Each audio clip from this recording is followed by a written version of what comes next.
Ini adalah bagian kedua dari 5 Minute Grace yang sebelumnya yang sudah saya sampaikan mengenai Matius 17 ayat 19. Jadi saya akan bacakan kembali Matius 17 ayat 19 dan 20. Waktu itu murid Yesus bertanya kenapa mereka tidak bisa mengusir setan. Dan Yesus berkata kepada mereka, karena kamu kurang percaya. Lanjutannya adalah, sebab aku berkata kepadamu, sesungguhnya sekiranya kamu mempunyai iman sebesar biji sesawi saja, kamu dapat berkata kepada gunung ini, pindah dari tempat ini ke sana, maka gunung ini akan pindah, kata firman Tuhan. Yesus berkata, seandainya jika kamu punya iman sebesar biji sesawi saja, maka kamu dapat berkata kepada gunung ini pindah, maka dia akan pindah. Pertanyaannya, sebesar apakah iman sebesar biji sesawi itu? Seperti apakah iman sebesar biji sesawi itu? Saudara, ternyata iman untuk memindahkan gunung, kalau kita berbicara mengenai ukuran, tidak perlu besar. Firman Tuhan berkata, sebesar biji sesawi saja. Biji sesawi, bahkan kita tidak bisa ambil dengan jari kita. Waktu itu saya pernah datang ke satu tempat dan melihat biji sesawi, dan saya harus tempelkan jari saya supaya bijinya yang sangat kecil itu bisa nempel di jari saya. Kalau berbicara mengenai ukuran, ternyata iman yang diperlukan untuk memindahkan gunung hanya sekecil biji sesawi saja.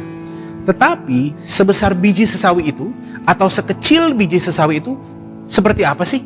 Nah, firman Tuhan berkata begini di ayat yang membahas hal yang sama di Markus 11 ayat 23. Firman Tuhan berkata, aku berkata kepadamu, jika kamu berkata kepada gunung ini, beranjak dan tercampaklah ke laut, asal tidak bimbang hatinya, kata firman Tuhan. Asal tidak bimbang. Iman sebesar biji sesawi adalah iman yang berkata bahwa dia tidak bimbang. Ketika kondisi sepertinya tidak memungkinkan, kita berkata, tetap saja aku tahu janji Tuhan ya dan amin. Ketika dokter berkata, kamu tidak mungkin sembuh, penyakit ini tidak bisa sembuh, kita berkata justru firman Tuhan berkata, oleh bilur-bilurnya aku sudah sembuh. Ketika dokter berkata, caranya cuma begini, kamu gak bisa sembuh lagi, hanya bisa pengobatan saja setiap bulan atau setiap minggu, justru kita bilang, tidak. Firman Tuhan iya dan amin. Dia berkata, oleh bilur-bilurnya aku sudah sembuh. Atasan kita berkata, kamu tidak mungkin naik pangkat, kamu tidak mungkin dapat promosi. Kita justru berkata, peninggian itu bukan dari barat, dari timur, tapi dari Tuhan. Sehingga saudara bisa melihat semuanya berdasarkan firman Tuhan. Tidak ada kekhawatiran. Tuhan berkata bahwa orang yang khawatir, orang yang mendua hati, janganlah ia mengira dia akan mendapatkan apa-apa dari Tuhan.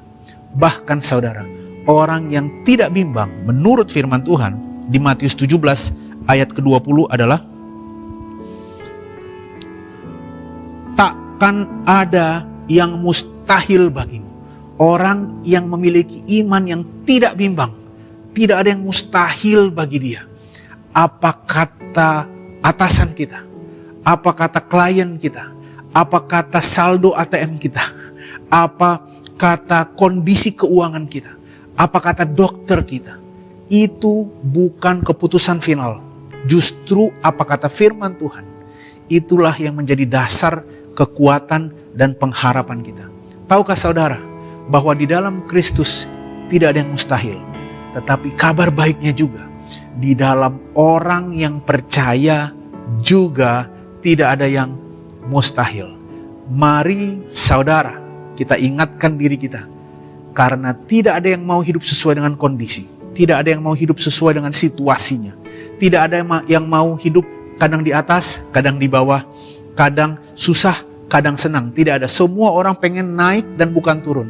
Semua orang pengen selalu sembuh dan bukan sakit.